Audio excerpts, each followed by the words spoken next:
What should we do with the money? Save as much as you can. This unemployment is probably the biggest blessing we have. I think the journey is the same whether you're a foreigner or a local. What insights can you share that can help Western investors seeking to invest in Kenya?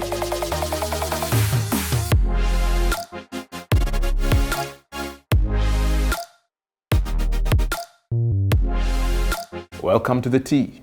Hello, everyone. Hola. I'm Cassandra. I have a two-part question for both Mr. Solomon and Mr. Pius. First of all, thank you for sharing your knowledge with us. It's mind-blowing. Okay, my question is, in your opinion, what are the three opportunities in your fields that you think the average young Kenyan can jump on fast or ASAP, like the average? And also, like, or maybe you think you're sleeping on as young people in your fields. And secondly, what should we do with the money in our 20s and 30s? What do you think are the best investment options for a young person? Yeah. Great. Wow. 2-3 biggest opportunities for young people. When you're looking for opportunities, always look for problems. Where there are problems, there are opportunities. Today, when I just look at the market, one common problem, everybody is trying to sell something. In fact, I was having this conversation with my friend Solo the other day. If you just look at real estate, how many people are trying to sell their real estate? They need money. They've got a lot of money locked in real estate, but the money in the bank, there's nothing. They are asset rich and cash poor. If I was young today, I would never be jobless because everybody needs someone to sell something. It's the easiest job to get, by the way. Selling is the easiest job to get because it doesn't add to the cost of the company. It adds to the revenues and the cost, so it kind of takes it out. It's also number one opportunity. Please sell wherever people are struggling to sell. Number two, unemployment. Oh, there's so many people saying they don't have jobs. I keep joking about this, by the way, as in, what does it take to set up a security firm? All you need are just jamas, you know. And there are certain regions which are known for this thing, you know. Just go with a bus. Yeah? Put guys in a bus. Bring them to Nairobi. Buy them uniform. Train them. Everything that involves security. And then just brand the whole thing and go and come to Nabo. Say, can I place one soldier there? You know. There is such, this unemployment is probably the biggest blessing we have for those guys who can use their mind to see the opportunity. I remember one of my lecturers in uni, ex-Iraqi, he writes on the newspapers. He challenged us when we were in uni. He said, by the time you're 30, you should have employed at least 10 people besides your house helps or house help. Imagine if all of us employed at least 10 people by the time you are 30. There would be so many job opportunities. So for me, those are the two ones that come to my mind immediately. Huge opportunity. Huge opportunity. You don't need capital to set up a security firm, honestly. You just need a bus to bring people and connections and bus fare and connections. Yeah. Solo? Well, with regard to 2-3 quick opportunities, I echo Pius on that. Sales. What got me on my sales job, there's a gentleman and I highly recommend you guys search him, phenomenal speaker, advisor called Peter J. Daniels. I don't know if he's still alive. He was 75 when I first came across him. Australian billionaire. Reason I like him, because billionaires are like belly buttons these days. Everyone has or knows one.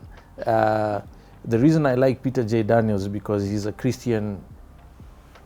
He's built his wealth on Christian principles, which I find impressive in the world we live in today. He shared something about that, advising people in a setting where he was speaking. If you want to grow the muscles that will guarantee success in life, especially in business or entrepreneurship, find someone who has something they need to get sold that they can give to you on consignment, so it doesn't cost you anything. They give it to you, you sign somewhere, I've taken X number of these things, products, whatever. I'm going to sell them. When I sell them, this is how much of the revenue I keep, commission, whatever it is. Whatever I don't sell, I bring back so that your inventory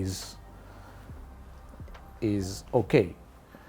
Because it won't cost you anything, and you can be out there on the streets immediately making money. And he recommended that you do that for at least 2 years. 2 years. Have the discipline to stay at it for 2 years. And then after 2 years, he said, you'll be ready for business. That was the worst advice I wanted to hear at the time. I was 27 years old. Lo and behold, a year later, I found myself in a sales job, just like he advised. And I was a fancy dress street hawker, smart circle, direct sales. We're selling discount coupon cards on the streets for restaurants, spas, all these types of businesses. By the time I left, it was almost exactly 2 years. And I promise you, any success I've had since then has been based on everything I learned during those 2 years. How to deal with rejection, working my territory properly, being disciplined to wake up early in the morning, achieving targets, being responsible for not achieving the targets. It was 100% commission based, so I only ate what I killed. That does things to you that nothing else will. So sales, find someone with a product that they need to sell, they can give you on consignment, and you're in business. Other thing I would recommend, something again Mr. Daniels recommended, I actually did this one intentionally, as opposed to the sales one which I sort of stumbled into. He gave advice to start a window cleaning business, which I did. Get some water, soap, rag, whatever. Go to a nice neighborhood where people have some disposable income. A fancy neighborhood where they wouldn't call security on you because you look too dodgy, right? Again, appearance matters, how you present yourself. Knock on the door, step back, wait for them to open the door, introduce yourself. My name is Samantha. Cassandra. It'll stick. My name is Cassandra. I offer the best window cleaning services in Nairobi. With your permission, please allow me to clean your windows absolutely for free. It won't cost you anything. Who wouldn't want that? You need a ladder, obviously. Be safe. Assess what you need, right? Clean the windows. Do the best job. Tell them I'll even make sure your flowers are not disturbed, your grass is sour, whatever. Absolutely free. Do a good job. When you're done, ask them to come out. Are you happy with the job? 2 thumbs up. Thank you so much. Go to the neighbor. Knock on the door. Step back. Hi, my name is Cassandra. I offer the best window cleaning services in Nairobi. Just ask your neighbor, Mrs. Mwangi. She's very, very happy with her job. Yeah. I only charge 1,000 bob. What's Mrs. Mwangi gonna say? My windows have never been so clean in all my life. Right? And you did it for free. No. The second one you charge. Yeah. The one you did for free is your referral. Referral, yes. And the proof is there. They can see your clean window. Yes. Right? And then The price changed. yes. So After the second one, go to the opposite side. Yeah. Same thing. My name is Cassandra, best window cleaning services in Nairobi. Just ask if Mrs. Mwangi and her neighbor over there. I've just cleaned their windows. They're very happy. It's only 1,000 bob. It's only 1,200 bob. Whatever. You'll feel the situation. And before you know it, you'll be cleaning the entire neighborhood's windows. And you're in business. And it will cost you very much, except for soap, a rag, a ladder. So to Pius's point, tons of opportunities. Just find where there's a problem, where there's a gap. And again, you can't be too choosy. Yeah. Have a coachable attitude. Nothing is too low for you. If that's the sort of attitude you have, you'll win in life. It doesn't matter. You know, some people, I went to Alliance High School. I was in an architecture school. I had to drop out.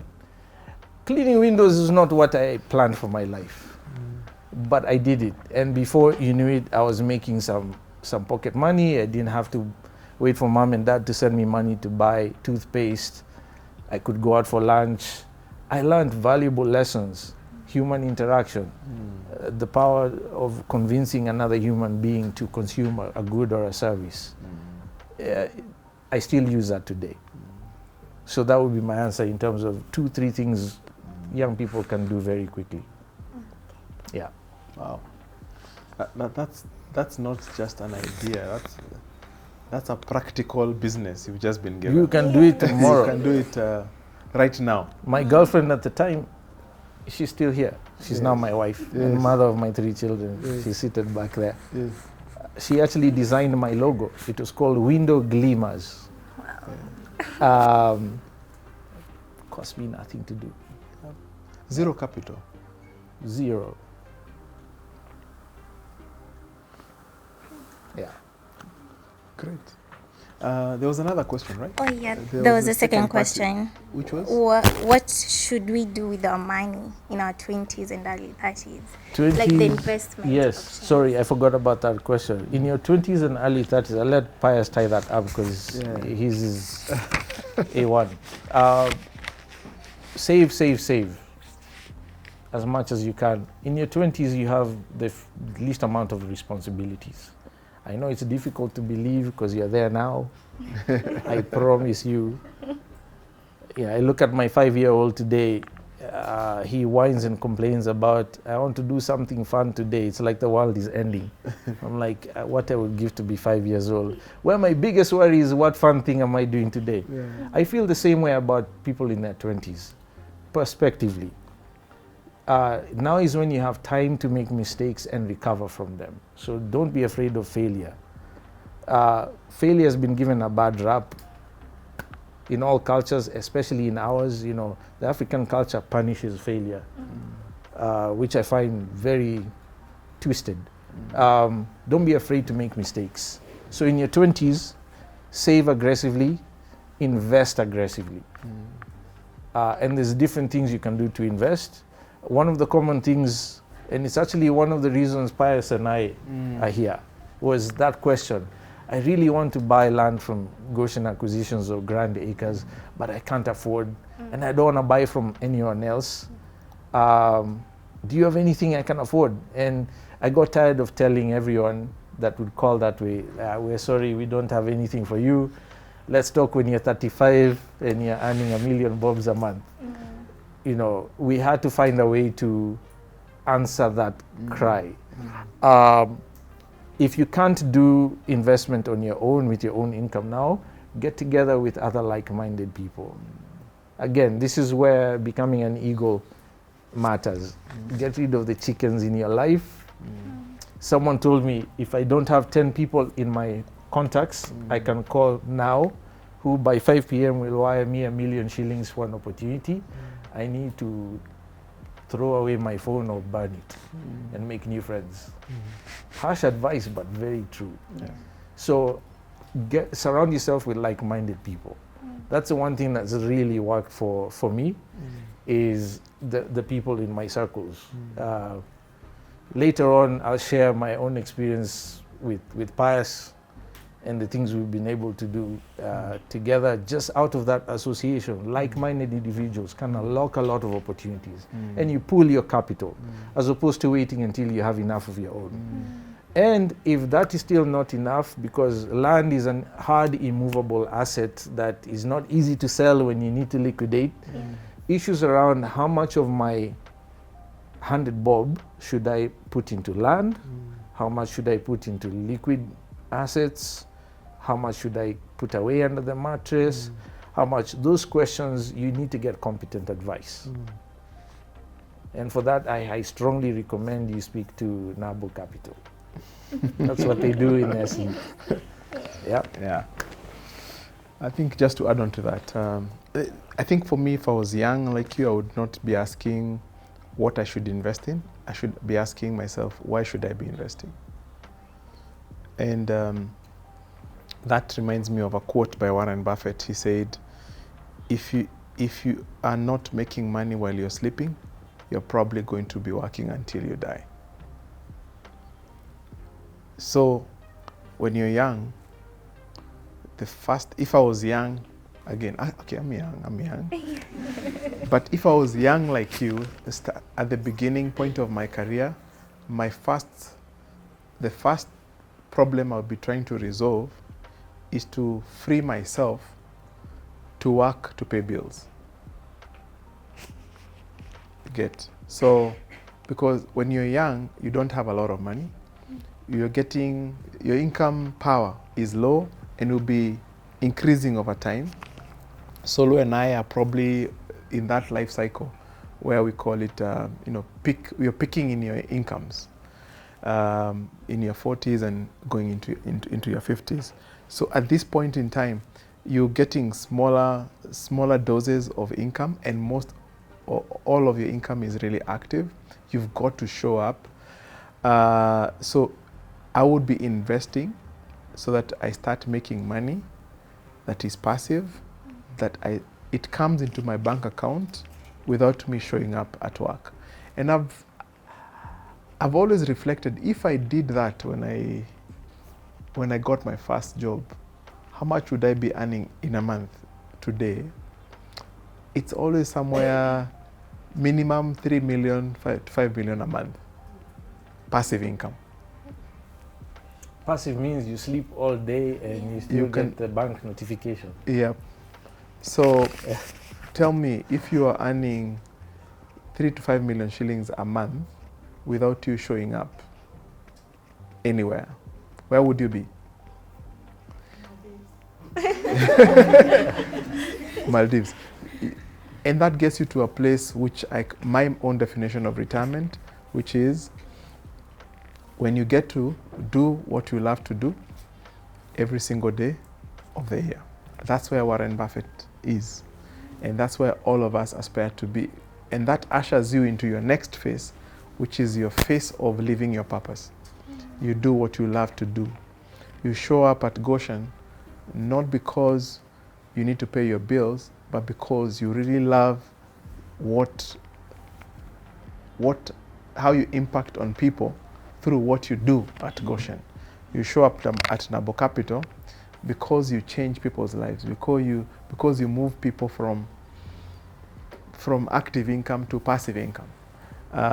So if I was young again, at your age, I would make sure I live on passive income by the time I'm 30, maximum. And from there, it's all enjoying life and living my purpose. If my boss doesn't like me, I'll say, adios, see you somewhere else, maybe in the supermarkets, but not here. Yeah. Why? Because you don't need him to pay your bills. You don't need to be insulted by anyone. You don't need to be in the wrong environment. You don't need to be in a place where you're not celebrated. You understand? So buy your freedom early so that you can live your purpose. That's what I would look at, not what I invest in. Yeah. Don't go for kiosks.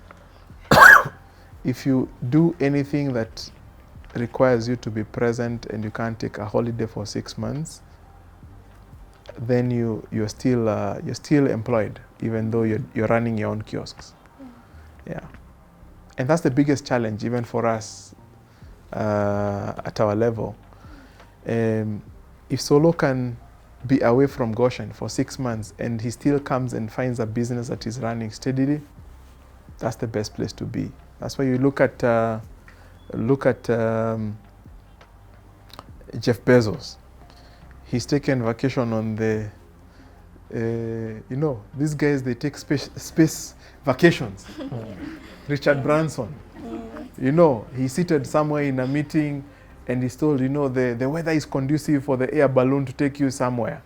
And he's like, guys, I love you, but this board meeting doesn't work out for me. He goes on an air balloon on an amazing trip.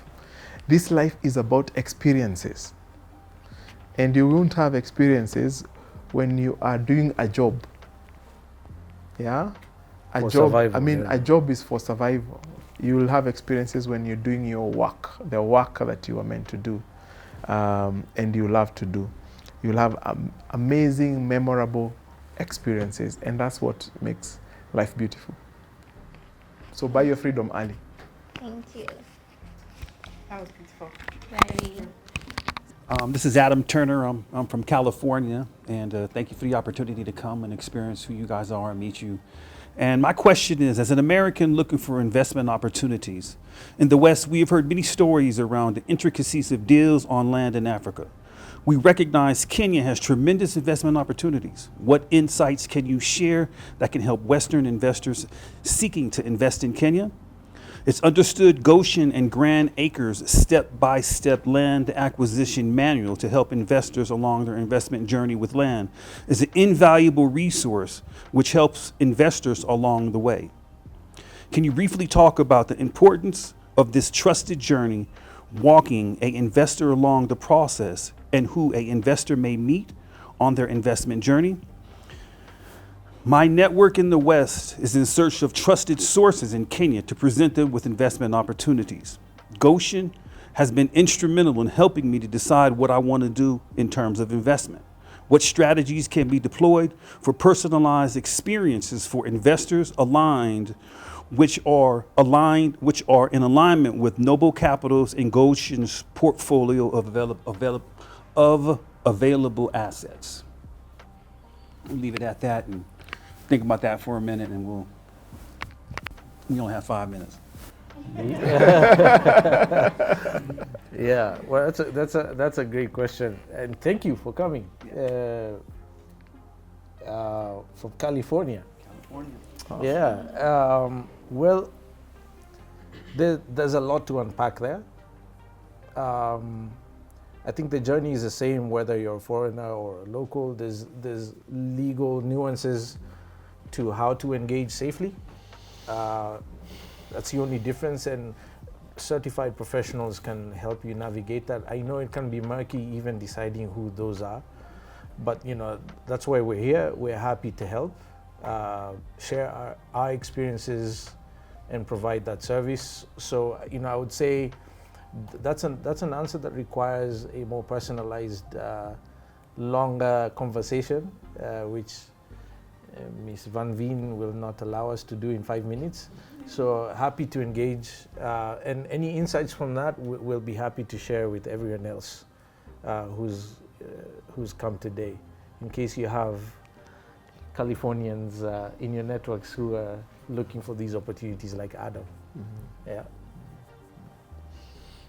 I think the only thing I can add is the underlying question of all your questions is, why invest in Africa? And it takes me to a trip I was doing in London, and I was seated next to the president of the debt division in Standard Bank, and he told me, Pius, I'm quoting him. He said, Pius, I started studying emerging markets in 1977, and he was telling me at the time his 2 kids were 19 years and 21, a son and a daughter.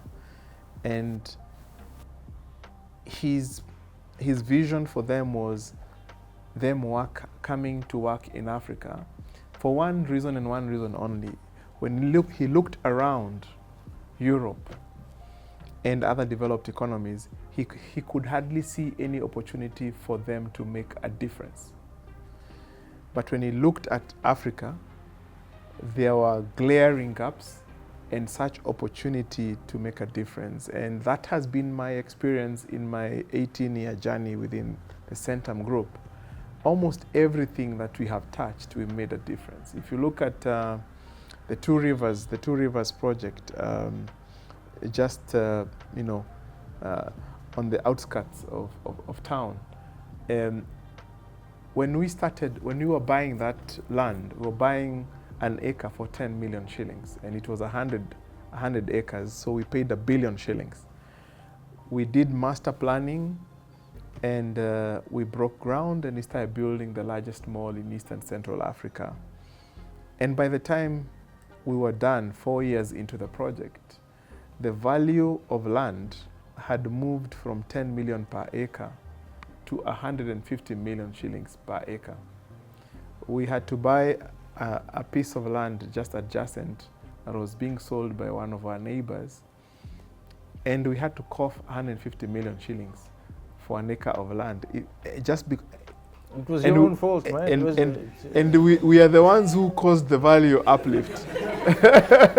So that's when you just think, when you think about internally, the people who made the money, we made the money, the neighborhood, the community made insane money. There were people in the neighborhood, Ruaka, who had never seen 100,000 shillings.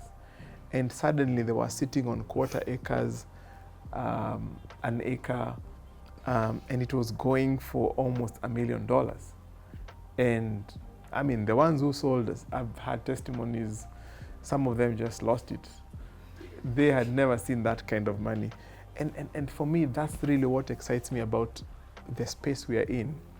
Yes, there are many challenges. Yes, it's not straightforward.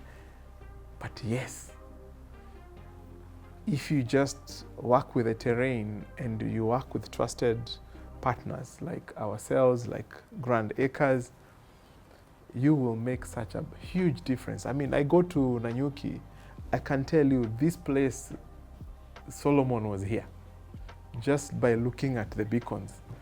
He's got the most unique beacons in, I mean, you've transformed the idea of a beacon in an entire location, and changed our mindset of how a beacon should look like. So it's the best place to be here. We really love this continent. I love the other places too, but I'd prefer to be going to Europe and America to travel and enjoy myself. But my home is here, and this is where I would want to invest and make a difference. Thank you so much for tuning in and listening to this conversation and being a part of it if you're watching. And to our live audience members, we're so grateful that you'd make time. You guys add a different energy to this conversation, and we're so grateful that you would make yourselves available.